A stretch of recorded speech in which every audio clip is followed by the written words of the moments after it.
Donc, on peut débuter. Merci beaucoup à tout le monde d'être présent aujourd'hui pour ce séminaire. Nous avons le grand honneur d'accueillir pas un membre, mais deux membres de la direction du CHU de Sainte-Justine, ce qui est quand même phénoménal de pouvoir compter sur ces deux personnes pour pouvoir nous livrer, je pense, un message intéressant. Donc, Caroline Barbire, la PDG du CHU de Sainte-Justine, et Isabelle Demers, la présidente, directrice générale adjointe du CHU de Sainte-Justine également, sur la notion de proposition de valeur. La notion de proposition de valeur, comme vous le savez, est un concept qui existe depuis quand même un certain nombre d'années, qui a été, je dirais, utilisé beaucoup aussi en gestion des ressources humaines pour positionner la marque employeur. Donc, comment positionner une marque employeur? Bien, il faut, dans un premier temps, définir sa proposition de valeur. Qu'est-ce qu'on propose à la communauté? Qu'est-ce qu'on propose à nos employés? Qu'est-ce qu'on propose à nos clients comme engagement, comme organisation? Et l'exercice qu'ils ont mené depuis 2019 pour proposer cette approche, elle est intéressante. Elle a pour, je dirais, particularité de prendre en considération l'ensemble des parties prenantes de l'organisation de manière à pouvoir bien couvrir les éléments importants de cette proposition de valeur. Et bon, le cheminement de cet exercice a mené à une proposition de valeur qui vont nous présenter aujourd'hui et qui vont surtout nous présenter la démarche qu'ils ont utilisée pour en arriver à ce constat. Donc, sans plus tarder, je laisse donc la parole à nos deux panélistes, nos deux présentatrices pour ce séminaire. Et donc, je souhaite un bon séminaire à tout le monde. Un plaisir. Merci beaucoup, Denis. Donc, c'est moi qui va commencer. Je suis Caroline Barbire, la PDG du CHU Sainte-Justine. Alors, moi, je suis arrivée au mois de décembre 2018 et je suis arrivée juste après que le gouvernement ait décidé de séparer le conseil d'administration du CHU Sainte-Justine et celui du CHUM, parce que il y a eu une période où les deux conseils d'administration étaient unifiés et le PDG des deux institutions aussi était unifié. Donc, à la fin de l'automne, un nouveau conseil d'administration pour le CHU Sainte-Justine a été constitué et j'ai été engagée pour assumer le poste de PDG de Sainte-Justine. Donc, la grande question qu'on s'est posée au conseil d'administration, c'est à l'intérieur du plan stratégique ministériel, comment est-ce que le CHU Sainte-Justine allait se positionner et créer de la valeur pour la société québécoise sur les 10 à 15 prochaines années? Caroline, si on peut passer à la prochaine diapo. Donc, on vous a mis une citation de Henry Bergson. L'avenir n'est pas ce qui va arriver, mais ce que nous allons faire. Et c'est cette citation qui nous a inspirés, si on pense au prochain, pour justement faire ce travail. Et je voudrais prendre quelques minutes pour remercier tout particulièrement Alain Rondeau et Réal Jacob qui nous ont accompagnés dans cette démarche parce que c'est une démarche, à ma connaissance, qui n'avait jamais été faite en santé au Québec et on avait vraiment besoin d'être conseillés sur comment bien le faire. Donc, les objectifs de la présentation aujourd'hui sont de vous partager la méthodologie qui éventuellement devrait nous permettre de créer de la valeur pour le réseau de la santé, de présenter un aperçu des résultats et de partager avec vous les leçons apprises sur cette expérience. Quelques petits chiffres sur le CHU Sainte-Justine pour votre information, mais on va passer à la prochaine acétate et vous parler de la méthodologie et de toute la réflexion derrière. Hein. On est beaucoup dans la santé à se poser la question, comment est-ce qu'on crée de la valeur en santé? Notre financement au niveau des établissements et du réseau devient progressivement un financement axé sur le patient, basé sur des coûts par parcours de parcours de soins. Et donc, la santé basée sur la valeur repose sur 3 principes de base. La première, c'est mesurer systématiquement des résultats de santé axés sur le patient et les coûts associés à l'ensemble du parcours de soins. Le deuxième, c'est l'identification de groupes de populations spécifiques, comme par exemple des populations vulnérables qui partagent les mêmes conditions et le même profil de risque, ainsi que les cibles quant aux résultats. Et ensuite, le troisième, c'est le développement de parcours de soins personnalisés spécifiques à chaque groupe de population pour vraiment améliorer la valeur pour chacun des groupes ciblés. Donc, la valeur pour le patient, c'est les résultats bénéfiques pour le patient et par le coût par patient pour atteindre les résultats. Puis, donc, nous, notre approche a été basée là-dessus et surtout sur les fondements de base de la notion de valeur en santé. En 2007, on parlait du Triple Aim. Hein? Le Triple Aim, c'était comment on améliore l'expérience du patient pour créer de la valeur, comment on s'outille pour donner et obtenir des meilleurs résultats à des meilleurs coûts. Alors ça, ce sont les fondements de base du Triple Aim. Et 7 ans plus tard, on a ajouté, et on trouvait que c'était important, d'ajouter que le prestataire de soins on devait penser à son bien-être. Donc, on ne parle plus dans le Quadruple Aim juste du patient et de son expérience, mais on parle de l'expérience et de la santé des prestataires de soins. Et dernièrement, en 2021, on s'est raffiné encore et on parle maintenant du Quintuple Aim. Et dans le Quintuple Aim, on ajoute l'équité en santé. L'équité en santé. Et tout ça dans l'objectif d'avoir des populations en santé et une économie améliorée. Donc, notre réflexion s'est aussi faite sur c'est quoi le rôle de notre établissement, tout en étant à l'intérieur du plan santé, du plan stratégique ministériel, de dire comment est-ce qu'on contribue à créer de la valeur en santé pour les enfants et les mères au niveau du Québec. Hein. Notre rôle est au Québec, mais aussi au niveau de l'international, du Canada, de l'Amérique du Nord. Donc, si on passe à la prochaine. Donc, c'est en termes de valeur, hein, quelle est la valeur qu'on souhaite créer dans notre environnement?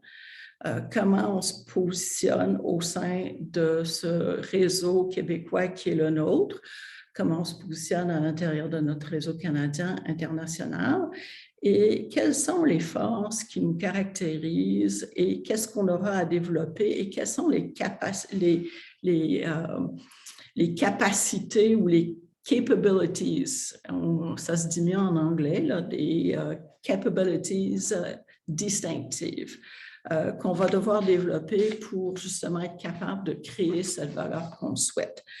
Alors, comment s'est-on pris? Et c'est quoi une proposition de valeur? Hein? C'est ce qu'une organisation produit qui a le plus de valeur aux yeux des utilisateurs, des usagers, des clients, et c'est l'engagement que l'on prend de ce qu'on va livrer.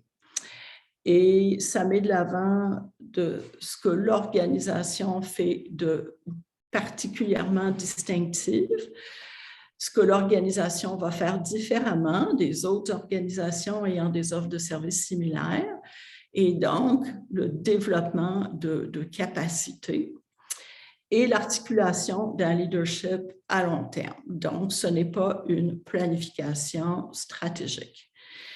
Et c'est basé sur 5 éléments extrêmement importants. Il faut avoir une identité claire.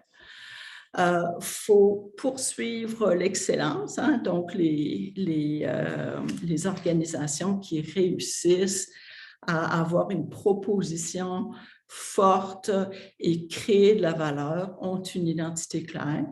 Ils poursuivent sans cesse l'excellence. Ils utilisent et mettent l'emphase sur la culture de l'organisation. Donc, ils mettent la culture de l'organisation au travail et ils font plus de ce qui compte vraiment et ils imaginent le futur à partir justement de certaines capacités distinctives.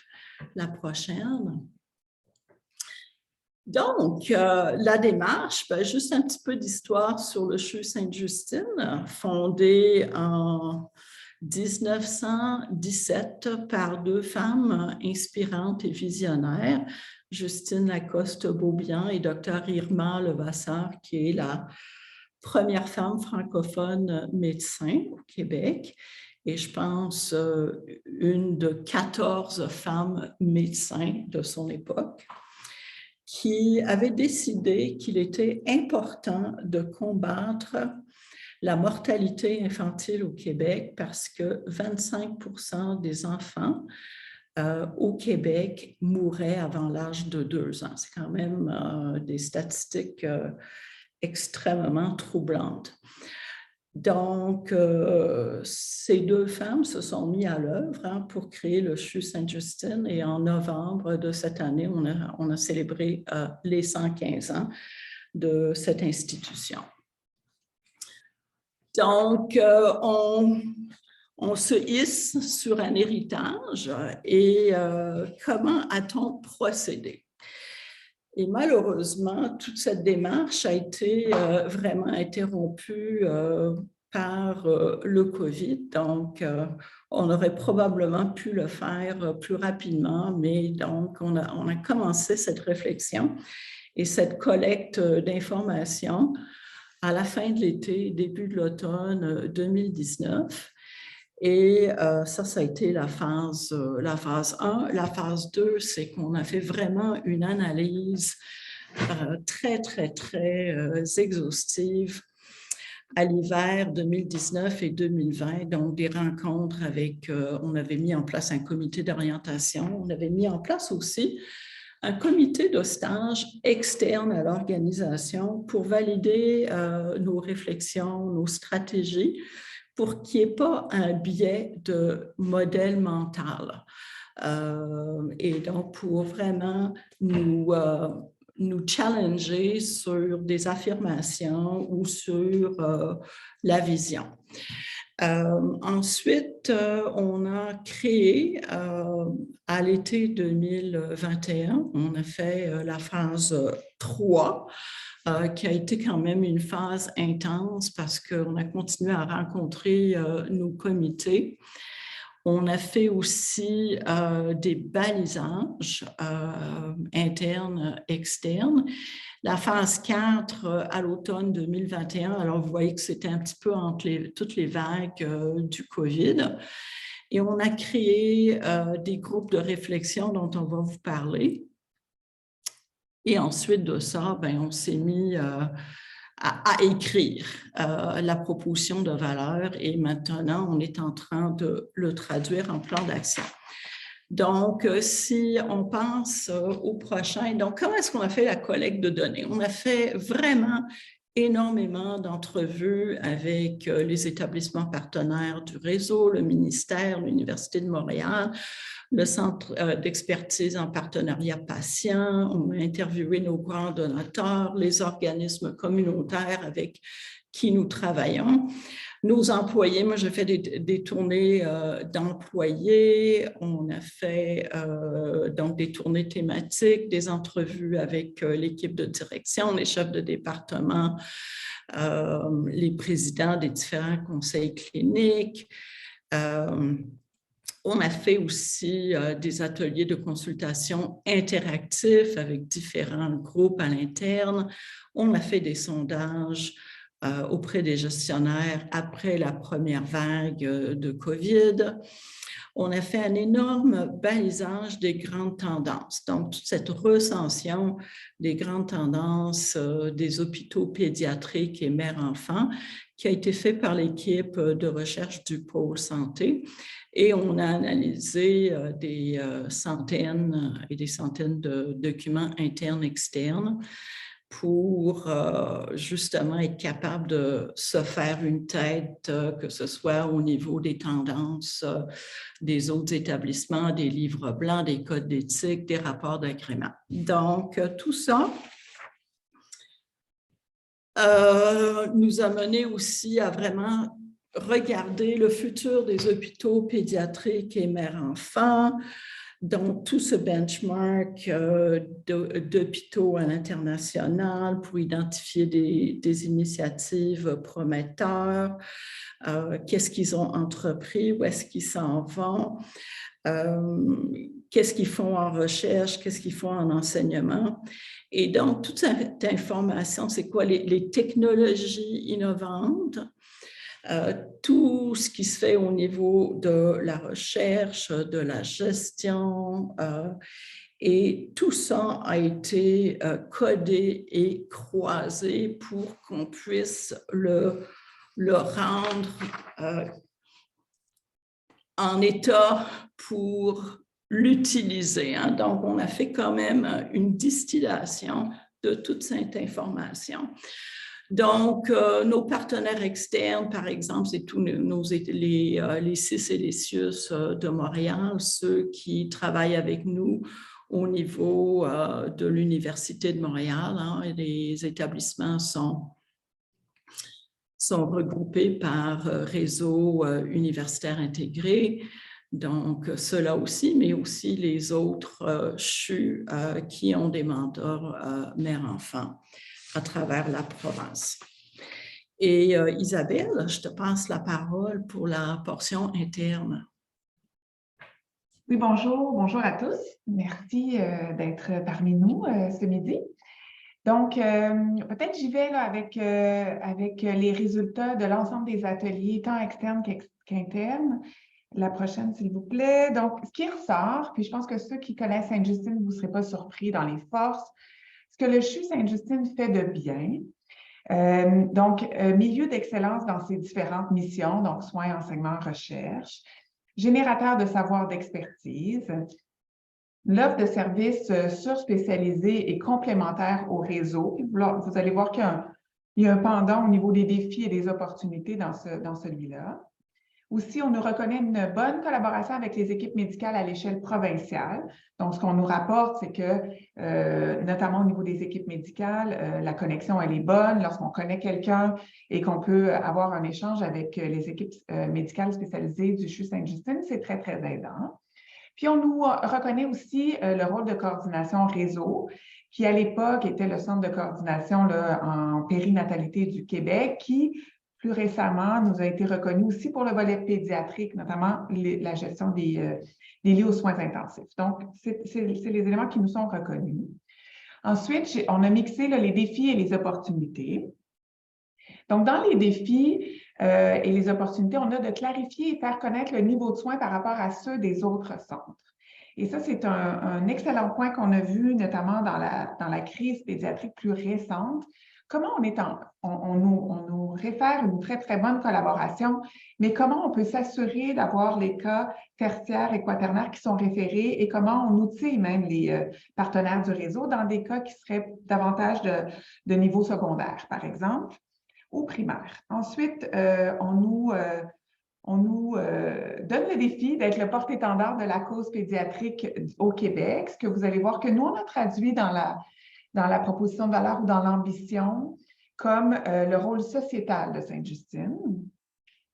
Ensuite, d'offrir aussi des services spécialisés à proximité de la clientèle. Donc, tout le volet outreach, on a certaines équipes qui le font, mais on nous donnait le défi de peut-être, dans certains cas, déployer plus abondamment cette approche-là. accroître les opportunités de collaboration en recherche, favoriser le retour de la clientèle dans sa communauté. Donc, ça fait le pont avec cette idée d'avoir une meilleure connaissance des niveaux de soins par rapport aux différents centres et de s'assurer, puis ça, je pense que ça a été aussi beaucoup nommé par les familles et les patients, comment on peut être traité avec le soutien des équipes locales dans la communauté. La diffusion élargie et en temps réel des savoirs et de l'expertise. Donc ça, effectivement, de pouvoir partager abondamment nos protocoles, nos guides préfaits et tout ça sur tous les différents types de clientèle, c'est quelque chose qu'on nous demandait là, de pouvoir faire. Assurer une transition fluide des soins pédiatriques vers le milieu adulte. C'est un défi. Dans certaines spécialités, ça se fait mieux, dans d'autres moins bien. Donc, c'est vraiment de pouvoir l'uniformiser et de favoriser davantage le travail en réseau avec les partenaires, incluant l'Université de Montréal et tous les autres. Donc, ça, c'est vraiment ce que nous ont dit les partenaires, les ateliers externes, les ateliers internes. Avec tout le travail, là, la collecte de données que Caroline a pu vous exposer, on a fait un travail d'analyse assez poussé avec, à partir du contenu brut, créer des clusters, s'assurer qu'on a des domaines de valeur qui sont bien distinctifs. Et donc, l'équipe projet à Sainte-Justine a fait ce premier travail d'analyse-là pour ensuite avoir un deuxième regard. Là, on les nomme depuis le début, mais nos experts externes, Réal et Alain, ont pu donner un second regard, plusieurs passes autour de ces clusters et des domaines de valeur, ce qui donnait le résultat suivant. Donc, le caractère distinctif de la proposition de valeur, puis nous, ce qu'on a appelé nos domaines de valeur, puis vous allez voir l'évolution de ces domaines de valeur-là dans quelques minutes. Donc, axé sur notre caractère distinctif serait axé sur une médecine de précision, l'intelligence artificielle et une personnalisation des soins et services, déployé en synergie avec les partenaires, le patient et sa famille, alimenté par son rôle de générateur de transfert de connaissances, donc tout le volet académique, engagé dans sa mission, évidemment, grâce aux personnes et aux équipes, et appuyé par une infrastructure et des technologies de pointe et bénéficiant d'une autonomie décisionnelle. Vous voyez que les différents domaines de valeur, les numéros ne sont pas dans l'ordre, parce qu'ils ont été placés sur l'échelle de valeur par un groupe composé des représentants des différentes missions et des différents domaines de valeur. Donc, on a positionné, on a fait un consensus de position de création de valeur selon les différents domaines de valeur prochaines. Et tout ça, nous avons choisi de les remâcher et d'en avoir une définition bien précise par des comités d'experts. Donc, on a eu 4 grands chantiers de travail par la suite, portant sur les domaines de valeur, qui étaient composés, chaque groupe était composé d'experts internes, de cliniciens, d'un partenaire externe, d'un représentant de l'université, d'un patient partenaire, d'un membre de l'équipe projet et d'un professeur/sage et de nos consultants externes appréciés. Donc, chacun des groupes que nous avons appelés nos groupes d'ambassadeurs ont planché sur qu'est-ce que ça veut dire être un leader dans le développement et la valorisation de la plateforme des connaissances, qu'est-ce que ça veut dire être un leader dans le développement des partenariats. Donc, vraiment, comment on peut s'appuyer sur des projets déjà existants ou des initiatives déjà existantes dans notre organisation et vers où on veut aller dans ces grands chantiers. Et de là, encore une fois, analyse, rebrassage et on en arrive avec ça au résultat qui est la prochaine slide, qui est l'ambition du CHU Sainte-Justine. Donc, on trouvait, puis on va être honnête avec vous, le terme proposition de valeur amène une certaine confusion dans la communauté. Donc, value proposition est plus clair en anglais, mais proposition de valeur, il y a toujours une confusion avec les valeurs organisationnelles. Donc, on a traduit de notre côté l'ambition du CHU Sainte-Justine, qui se décline, et là, vous les voyez, en 4 piliers et 3 leviers. Donc, je vais vous nommer chacun des piliers, les expliquer un peu. C'est vraiment l'issue des 4 chantiers de travail.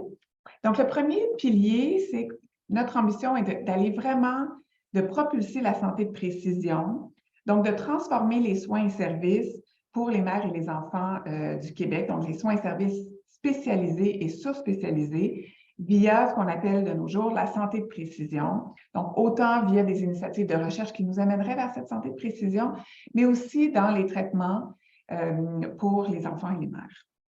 Le deuxième pilier est la personnalisation des soins et services.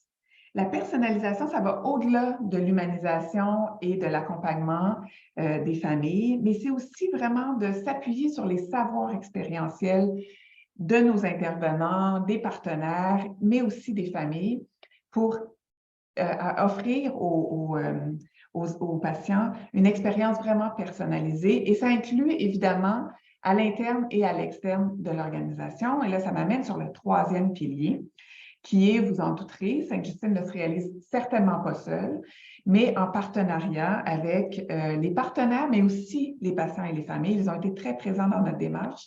Donc, ils sont très présents dans notre ambition.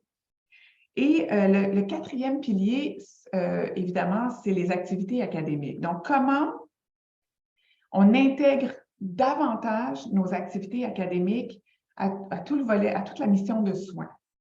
Pardon.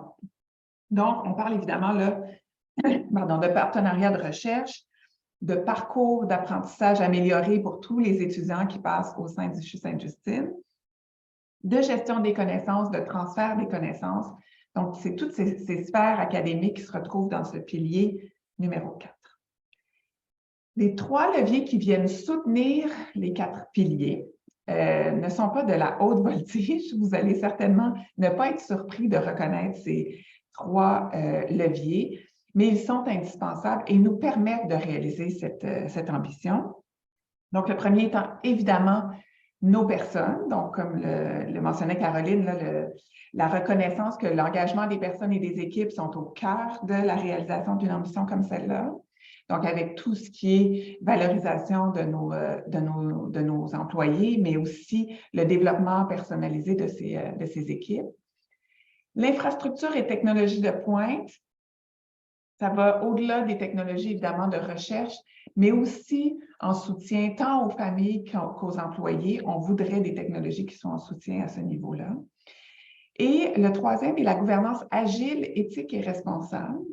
Donc, comment on navigue à travers tout ça, puis on s'assure, notamment dans un milieu comme le nôtre, d'intégrer les innovations et d'être le plus agile possible, tout en étant responsable et éthique. Donc, c'est l'ambition du CHU Sainte-Justine. Prochaine, évidemment, le but de vous présenter cette démarche, c'est un peu d'avoir une conversation et une discussion, puis on s'est penché sur les leçons apprises d'une telle démarche. On le disait dès le début, cette démarche s'est poursuivie pendant plus de 2 ans, je dirais même plus de 2 ans et demi, étant donné qu'on a débuté pré-pandémie au cours de l'été et de l'automne 2019. Et entre-temps, on a le ministre de la Santé qui a sorti son plan santé, qui a proposé son plan santé en mars 2022. Donc, on a senti le besoin d'aller, et ce, dans une logique de système apprenant, on a senti le besoin d'aller valider les liens et l'arrimage possible avec le plan santé. Donc, vous le voyez ici, nos 4 leviers sont vraiment intimement liés avec le plan santé là, du ministère de la Santé, donc qui est l'heure à l'action pour un système de santé humain et performant. Donc, ça nous a validé qu'on était en ligne avec ce qui se fait au niveau du ministère de la Santé. Peut-être dans les autres éléments de leçons apprises, on a tout au long de la démarche, puis comme je disais, toujours dans un contexte de système apprenant, on a voulu valider, est-ce que notre ambition tient la route où on est connecté avec les concepts qu'on a consultés tout au long. Donc, le Quintuple Aim est assez connecté, comme vous le voyez, là, avec notre ambition. On peut aussi imaginer que dans toute cette démarche, étant donné qu'on a eu accès à des experts externes, mais aussi à des sages, qu'ils ont pu nous influencer puis que notre ambition rejoint les concepts qui nous ont été présentés tout au long et qu'on a co-construit avec nos experts externes. Mais évidemment, on pourrait se poser la question, est-ce que notre ambition ou notre proposition de valeur est en lien avec les concepts de santé durable, les concepts de projets cliniques qu'on met de l'avant aussi? Donc, la réponse est oui, on s'est posé ces questions-là. Dans les autres leçons apprises, le premier qu'on voudrait nommer, c'est l'agilité managériale. Pourquoi? C'est que tout au long, je vous le disais, on a voulu valider est-ce que notre méthodologie qu'on adaptait à notre réseau, elle est en ligne avec les concepts plus théoriques. Donc ça, on l'a fait.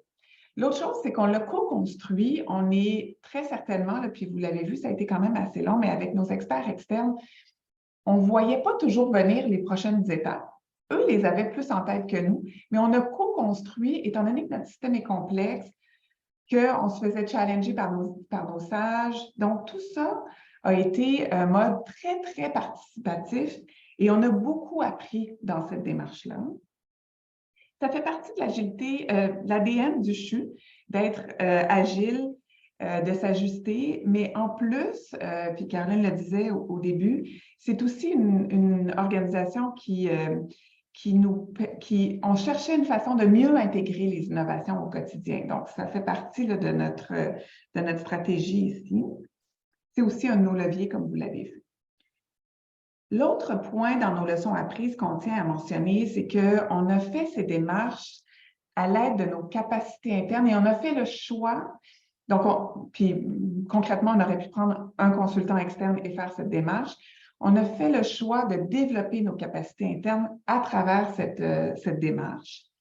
Donc, à partir de nos représentants des ressources humaines, des coms, de nos secteurs de planification, on a fait le choix de vraiment co-construire avec nos acteurs externes et on pense sincèrement que ça nous a permis de développer nos capacités internes, ce qui était aussi un objectif de la proposition de valeur. Ça fait progresser nos intervenants à l'interne, mais aussi on pense que ce concept nous amène une stratégie beaucoup plus pérenne et durable parce que nos représentants à l'interne ont été à même de faire connecter et de faire connecter la proposition de valeur, les idées plus théoriques avec notre réalité terrain. Donc, ça a été cette force d'équipe multidisciplinaire qui s'est réalisée tout au long de ces plus de 2 ans de travaux. Le troisième, on ne peut pas ne pas le nommer, Caroline l'a mentionné tout à l'heure, tout ça s'est fait en contexte de pandémie à travers les différentes vagues. On peut imaginer que notre ambition a été teintée aussi du rôle que Sainte-Justine a joué pendant la pandémie, c'est-à-dire que, vous le savez, les enfants ont été moins touchés par la COVID, donc Sainte-Justine s'est retournée et a soutenu le réseau, plusieurs partenaires du réseau, soit en ayant des équipes qui ont prêté main forte à nos collègues des CIUS de Montréal et d'autour, ou en envoyant des équipes SWAT team là, dans différents CHSLD, etc. Donc, cette espèce d'idée de outreach, on l'a un peu réalisée en temps de COVID. Et on peut imaginer que notre résultat final a été teinté de notre intervention et de nos capacités qu'on a développées en temps de COVID. L'autre élément, apprentissage, c'est évidemment, puis je suis certaine que tous ceux qui l'ont vécu ont aussi cette réflexion, mais le fait d'avoir eu un seul objectif pendant la COVID était qu'on a développé une agilité dans nos milieux que l'on souhaite conserver. Donc, on est dans cette réflexion-là pour conserver certaines structures plus agiles. Et on a pu la démontrer en temps de COVID, donc ça fait partie des apprentissages. La traduction et les liens avec le travail terrain. Alors ça, c'est toujours le fameux équilibre entre travailler sur la traduction et l'appropriation. Donc, comment les projets en cours s'inscrivent dans l'ambition et nous permettent de déjà penser qu'on est en train de réaliser cette ambition. Donc, les opérations, l'urgence, les projets, vous connaissez le concept, mais aussi comment l'importance d'une démarche comme celle-là, c'est aussi d'articuler le leadership à moyen et long terme. Donc, ce n'est pas une planification stratégique, mais c'est l'idée de se projeter. Et c'est notre responsabilité d'être un pas en avant de nous-mêmes. Et donc, c'était cette réalité. Comment l'ambition peut être un moteur aussi de stimulation et d'énergie.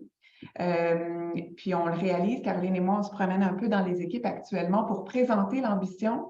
Puis, dans une période un peu plus de crise, comment on écoute les équipes terrain, mais comment elles ont aussi envie d'entendre parler de l'ambition, puis où on s'en va comme organisation. C'est stimulant. Donc, je pense que c'est aussi cet équilibre entre être à l'écoute du terrain, réaliser qu'on a des opérations puis des urgences à régler, mais aussi comment on se projette dans l'avenir.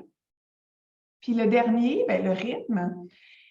La question, c'est toujours comment nous aurions pu, est-ce qu'on aurait pu faire autrement? Je n'ai évidemment pas la réponse, mais on a respecté le rythme COVID, donc on prenait des pauses pendant les vagues de pandémie, on reprenait avec une certaine perte de momentum, on avait parfois, c'était un peu ardu de reprendre les travaux, mais donc finalement, est-ce qu'on aurait pu rythmer différemment? Je pense qu'on se doit de se poser la question, mais que la réponse n'est pas si simple que ça. Donc, ça fait le tour des leçons apprises, puis peut-être je terminerai en vous remerciant de l'attention et évidemment, nous sommes ouvertes aux questions et commentaires et discussions. Merci. Merci beaucoup pour cette présentation. Donc, j'invite les participants à poser la question soit dans le clavardage par écrit. Il y en a déjà qui ont partagé leurs questions. Là, on va y venir dans un instant. Vous pouvez aussi lever la main si vous souhaitez vous adresser directement aux conférencières là, au moment où je vous donnerai la parole. C'est bon? Donc, je vais y aller avec une première question sur le clavardage de quelqu'un de Capsana qui dit « Bravo, exercice très rigoureux qui semble alimenté par divers experts, donc chefs de service, sages, etc. Quelle fut la place accordée aux syndicats et employés non gestionnaires? »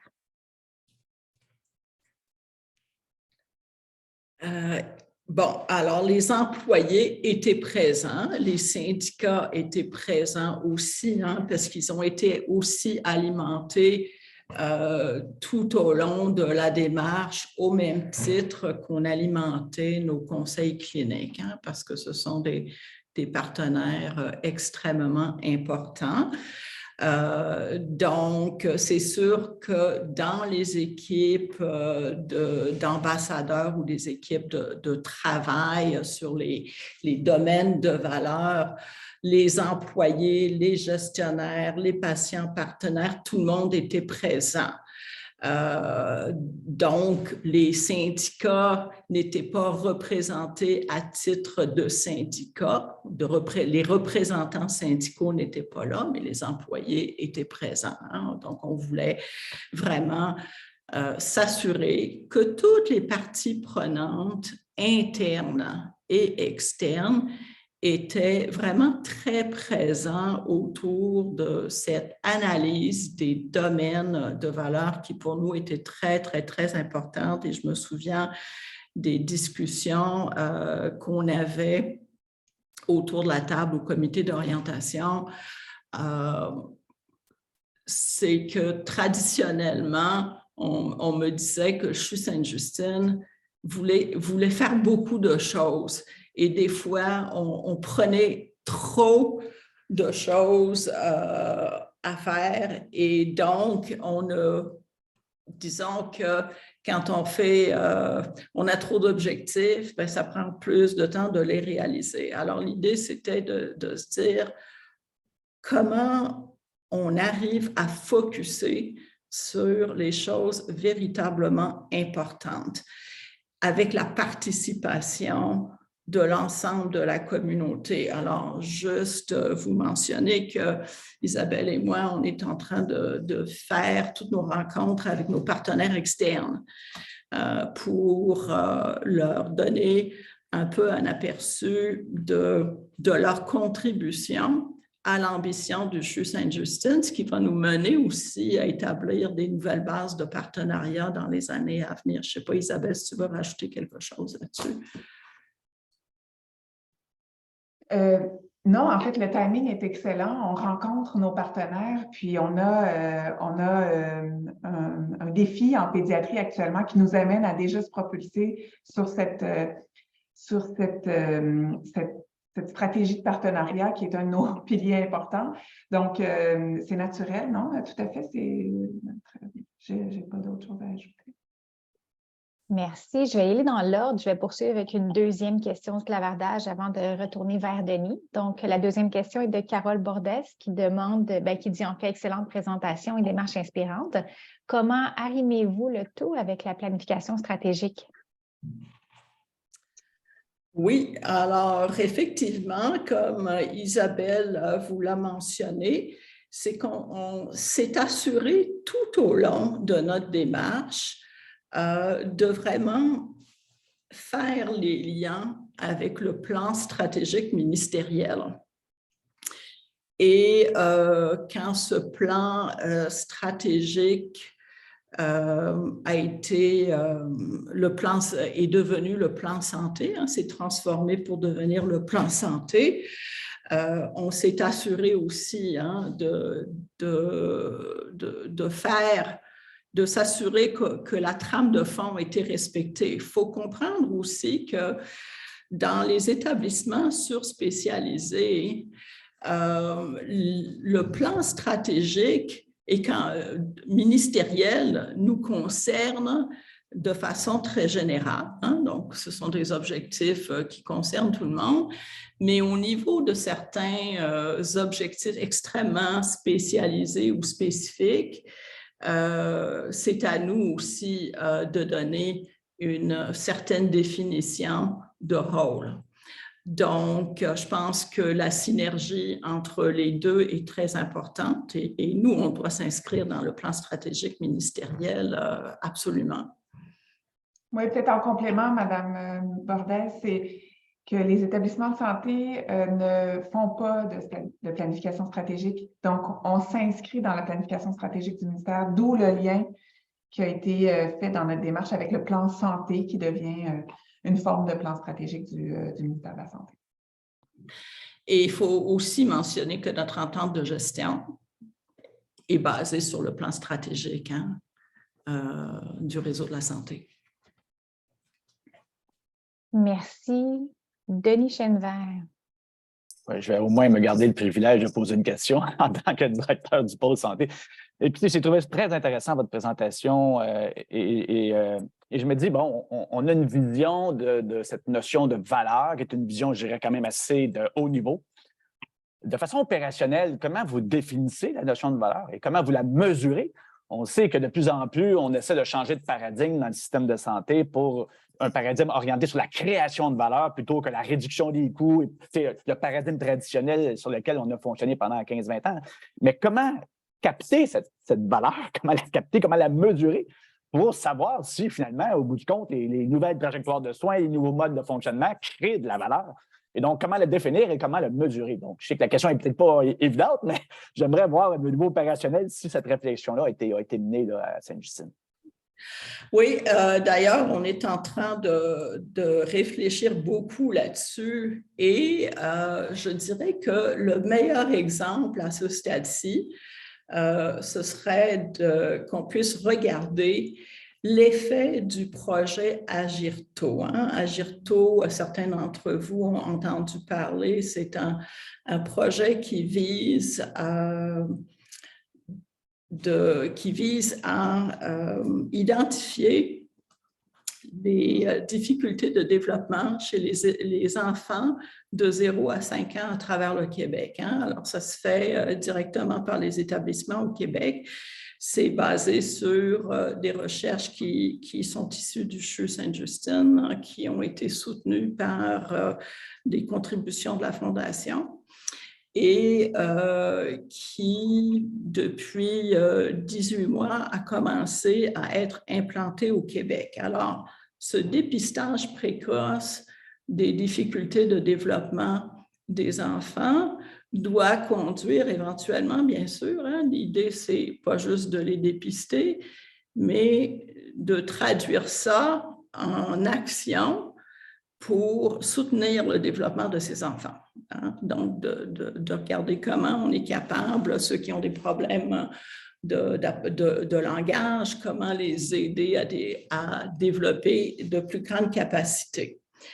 Donc, ça devrait conduire à des changements majeurs d'ici quelques années dans la société québécoise, hein, de ces enfants diagnostiqués précocement, à qui on donne des solutions, que ce soit de la réadaptation, des traitements, toutes sortes de stratégies pour justement les amener à un autre niveau. Alors, quel va être l'effet plus tard sur la société québécoise de ces enfants-là, hein, qui ont eu des solutions à certains retards de développement qui ont été dépistés, puis de l'action a été prise.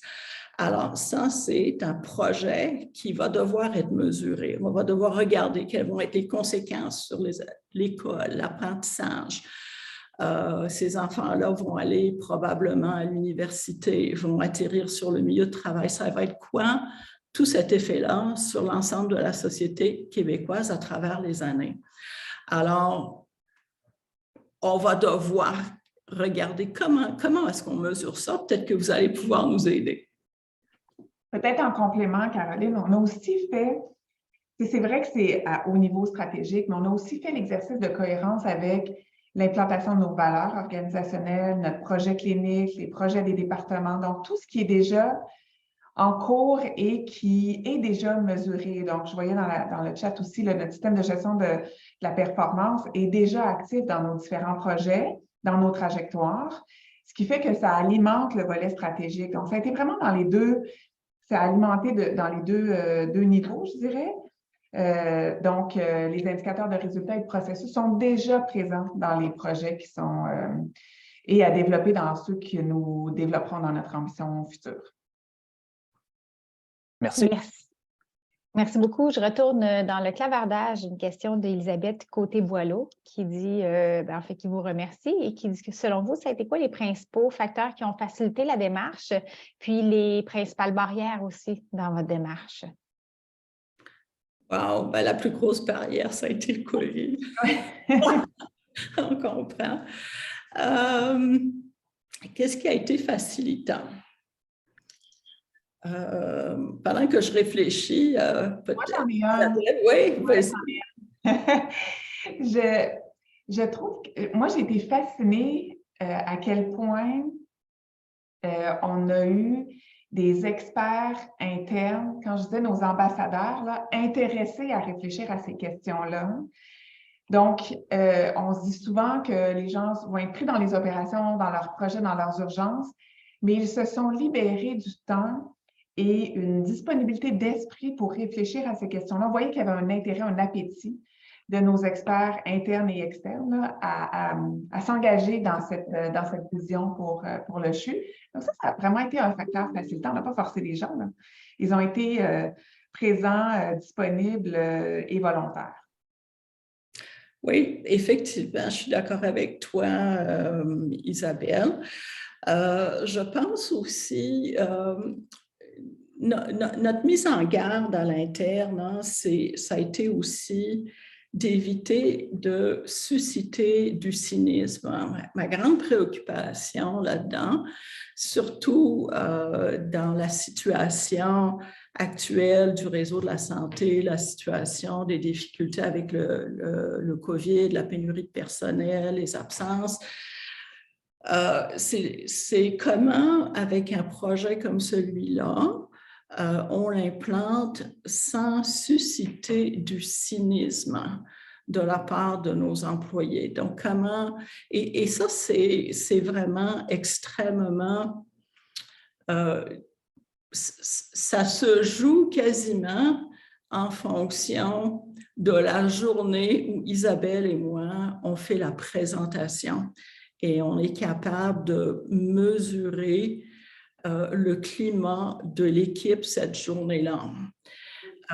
Et on ajuste notre présentation en fonction du type d'employé, de l'unité où on fait la présentation, Donc, ça, c'est quelque chose qui est vraiment plus difficile à faire. Donc, c'est un peu une barrière, mais on s'en sert un peu aussi comme levier pour vraiment faire la communication et la socialisation qui est nécessaire pour créer du sens dans l'organisation. C'est un important outil de création de sens parce que ça donne aussi un peu d'espoir dans le contexte actuel. Mais ça peut virer au cynisme. Alors, on essaie de faire attention à ça aussi. Merci. On va aller prendre la question de Jacques Couillard. Oui, bonjour, bonjour Caroline et Isabelle.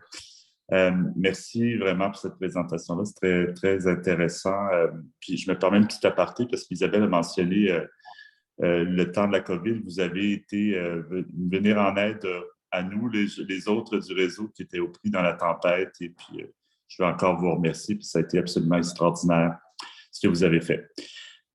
Ceci étant dit, je voulais voir... moi, ce qui me frappe, c'est d'abord, c'est le chapeau d'avoir réussi à maintenir cette démarche-là à travers la COVID. Puis, c'est toute cette capacité, parce qu'on est vraiment pris tous dans la même situation, à voir est-ce qu'on fait vraiment ce qui est important dans les organisations? Est-ce que c'est de la valeur? Est-ce qu'il y a une valeur ajoutée à ce qu'on fait? Toute la question de priorisation, post-COVID, on est de retour à encore ces questions-là de capacité, mais encore à une échelle encore plus élevée à cause qu'on manque de personnel. On a encore moins de capacité qu'avant. En fait, c'est plus l'argent, c'est plus les budgets si on n'a plus de problème budgétaire, c'est le manque de personnel, dans le fond, qui fait qu'on ne peut pas avancer comme on souhaiterait. Puis, je vois, c'est intéressant, je trouve, ce que j'entends, c'est la mobilisation. Vous avez consulté les gens, vous avez vraiment toutes les parties prenantes, donc il y a comme une espèce d'adhésion puis de sens. Caroline t'a parlé de sens pour les gens, ça me touche. Puis là, je me permettrais de poser la question, pour un CIUS, là, pour une organisation multimission, est-ce qu'une telle démarche, vous pensez que c'est possible? Absolument. Je pense que c'est possible pour n'importe quelle organisation de faire une démarche comme celle-ci. Ça fait, écoute, on a mis à profit 400 personnes dans l'organisation de façon très active. Hein? Donc, 400 personnes ont participé vraiment très activement à l'ensemble de la démarche. Donc, il n'y a aucune raison qui empêcherait quelconque établissement du réseau de la santé de se poser des questions comme un CIS et un CIUS doit créer de la valeur pour sa population et son réseau local de services. Puis, donc, oui. Puis, j'ajouterais, Jacques, que l'idée du processus fait du bien. C'est-à-dire que l'énergie, à ne pas sous-estimer l'énergie et la stimulation que ça crée à différentes tribunes de discuter de vers où on s'en va. Et ça c'est le bénéfice au-delà. Je ne te dirais pas qu'aujourd'hui, on n'a pas encore des problèmes de priorisation, puis que, mais c'est sûr qu'on en a. Mais l'idée, c'est vraiment cette énergie. On a eu la conversation plus récemment avec le SPA et c'est très stimulant. Donc, je ne négligerai pas ça dans le processus qui vous amène là. Je pense que dans un CIUS, ça peut aussi vous amener cette énergie positive tout au long du processus. Nous, ça a été long, là, mais ça peut être fait beaucoup plus rapidement lorsqu'il n'y a pas de COVID. Merci. Ça donne de l'espoir aux gens. Ouais. Parce que les gens sont capables d'associer leurs gestes et leur travail à un projet qui, pour eux, fait du sens. Et ce qu'on est en train de faire, nous, c'est qu'on illustre chaque pilier et chaque levier avec des exemples pratiques de réels, de patients partenaires, de patients réels, d'intervenants réels, des vraies personnes. Et donc, ils sont capables de comprendre à travers des scénarios très réels comment les piliers, comment l'ambition peut se traduire au quotidien. Vraiment intéressant, merci. Merci beaucoup. La prochaine question nous vient d'Anne-Marie Poulain, qui, on a commencé à l'aborder un peu brièvement tout à l'heure avec Isabelle, mais qui demande comment on articule la valeur, les valeurs, la planification stratégique, le système de gestion de la performance, et puis comment on fait du sens avec tous ces morceaux-là pour les équipes du terrain. Oui. Isabelle, tu es figée, je pense. Est-ce que je la vois bouger. Je bouge. Et parler. Okay. Elle bouge, pas de souci. Est-ce que tu veux commencer? En fait, ça rejoint peut-être ce qu'on a dit tout à l'heure, c'est-à-dire que planification stratégique, on l'a dit, c'est lié avec le plan santé du ministère, système de gestion de la performance. Notre système de gestion de la performance est déjà axé sur nos objectifs découlant du plan santé, découlant de notre entente de gestion, mais aussi découlant de nos projets structurants que nous avons collés avec notre ambition. Donc, tout ça est interrelié là, et décliné dans nos différentes versions de tableau de bord, soit des équipes locales ou des projets, ou d'un point de vue plus stratégique également. Si on prend toute la dimension des valeurs de l'organisation, alors nos valeurs sont intégrées aussi parce qu'elles sont intégrées dans la philosophie de gestion. Hein? Donc, quand on parle des valeurs du CHU Sainte-Justine, on les illustre avec la philosophie de gestion. On fait ça aussi avec l'approche, la philosophie ou l'approche de soins interdisciplinaires. Donc, comment nos valeurs se traduisent sur le plan clinique au chevet du patient et de la famille. Et on le traduit aussi à l'intérieur de codes de vie qu'on est en train de faire avec les différentes équipes. Alors, les équipes travaillent avec les valeurs pour identifier des comportements à privilégier au niveau d'une équipe de travail. Donc, je pense qu'on en a à peu près, donc on leur donne un éventail de comportements associés aux valeurs et ils doivent en privilégier et faire un exercice de choix en équipe sur leur code d'équipe, là. Donc, ça aussi, c'est une façon pour nous de nous assurer que les valeurs sont vraiment traduites au niveau de comportements qui sont intégrés dans les équipes. Merci beaucoup. La prochaine question était de Ghislaine Sanson-Saunier. Je l'ai aussi vu apparaître à l'écran. Est-ce que vous souhaitez poser votre question de vive voix? Peut-être directement. Alors, rapidement, bravo, merci, merci à tous les deux. Je sais que le défi, notamment en région, mais c'est vrai aussi pour Montréal, oui, c'est de faire la complémentarité avec les organisations, mais c'est aussi pour la population de bien saisir cette valeur ajoutée du CHU dans sa partie spécialisée et ultra spécialisée. Je me souviens dans les régions que combien de personnes, même si le centre hospitalier régional affiche en gros en lien avec le CHU Sainte-Justine, que le réflexe de beaucoup de parents quand il arrive un événement, c'est de faire les 2 heures de route pour aller à Sainte-Justine. Et je me souviens, pour avoir accompagné des établissements, que c'était un grand défi de partager avec la population la valeur ajoutée aussi de référer à son centre régional qui est en lien avec Sainte-Justine et pour lequel on mettra à profit l'expertise de Sainte-Justine au moment venu. Alors, je me disais, j'imagine que ça fait partie encore des défis et où vous en êtes dans les stratégies. Oui, alors c'est un des 4 piliers, hein, le partenariat avec les établissements du réseau, le partenariat en général. Et donc, en ce moment, ce qu'on est en train de faire, c'est qu'on est en train de rencontrer les établissements. Donc, tous nos partenaires du 514, 450, les autres partenaires du réseau, comme on a une rencontre prévue avec le CHU de Québec, avec Sherbrooke, donc vraiment l'ensemble de nos partenaires, pour justement définir avec chacune des institutions, qu'elles soient à Montréal ou ailleurs, comment va se dessiner ce partenariat. Qu'est-ce que l'on veut ensemble? Et comment on le définit aussi avec la population, avec les partenaires, les patients partenaires. Je donne un exemple, Laval a peut-être des besoins différents que Laurentides, Lanaudière ou la Montérégie, que ce soit Montérégie-Est, Montérégie-Centre. Alors, c'est sûr que nous, on a ce travail de définir comment va se dessiner ce partenariat en fonction des besoins de la population et de l'évolution de l'établissement. Et comment la population va y adhérer aussi.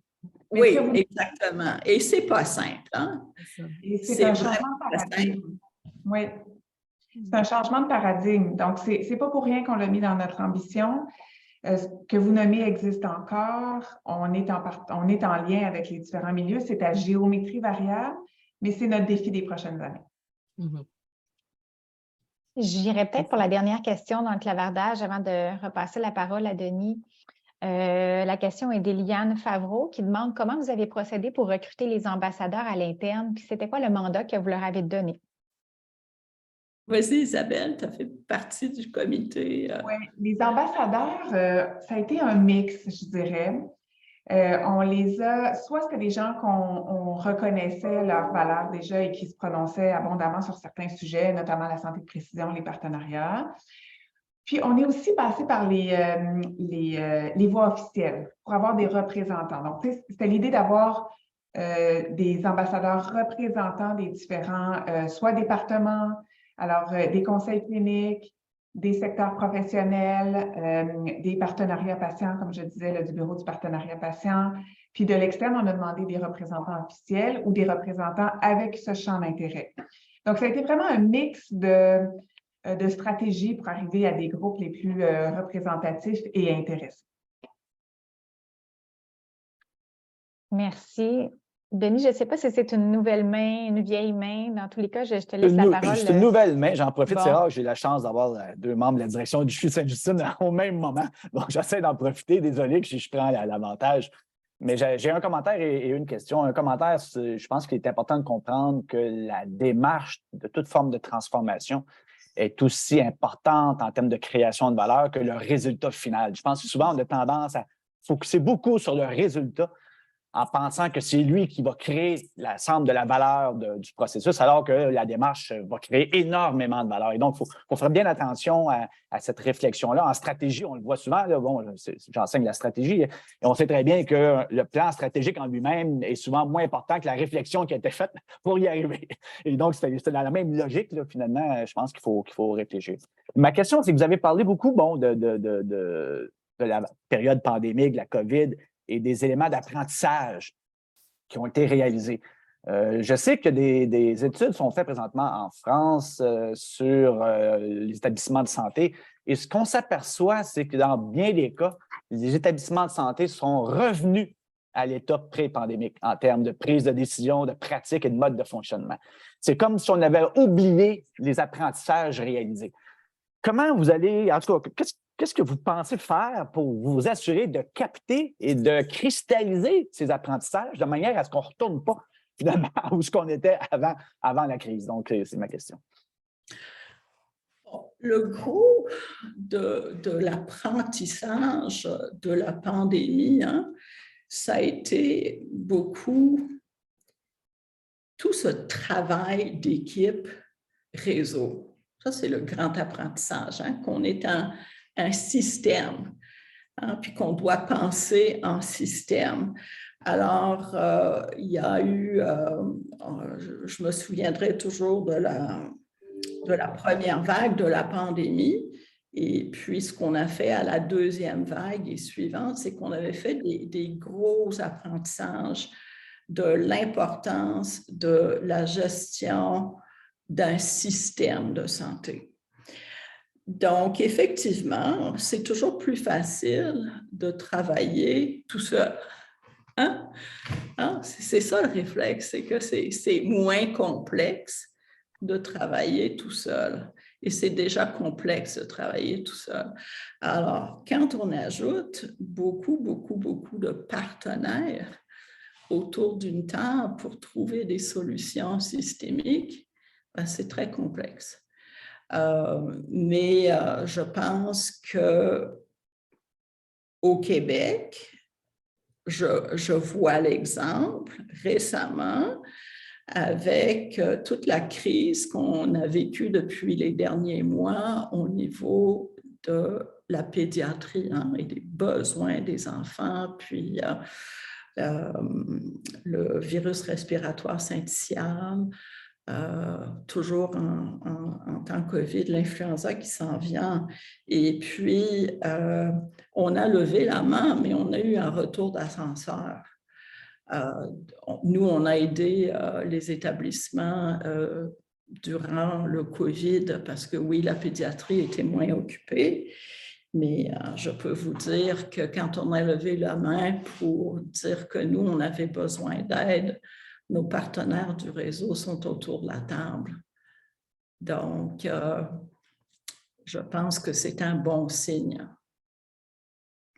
Puis peut-être en complément, là, donc oui, on a eu peut-être une pratique numéro 2 là, dans les dernières semaines avec, en pédiatrie, c'était notre mars 2020. Puis, on remet des structures agiles assez facilement. Puis je dirais, étant donné que c'est notre pilier, la gouvernance agile, éthique et responsable, probablement que c'est aussi notre façon d'être hyper vigilant là-dessus et de ne pas remettre des structures très lourdes pré-pandémiques, mais c'est un très, très bon point, là, mais on se doit d'être vigilant, puis le fait de l'avoir comme pilier, je pense que ça va nous aider. Merci beaucoup. Je pense que ceci met fin à ce séminaire. Donc, je remercie tout le monde de votre attention. Merci beaucoup à Caroline et à Isabelle pour cette magnifique présentation. C'était très stimulant et riche d'apprentissage. Nous sommes à planifier notre prochaine saison de séminaire pour l'hiver de 2023. Donc, soyez à l'affût. Nous allons vous transmettre les prochains séminaires qui vont apparaître cet hiver au Pôle Santé. Donc, merci à tous et je vous souhaite de joyeuses fêtes. Merci. Merci. Merci. Au revoir. Merci. Merci à nos présentatrices. Bonne fin de journée.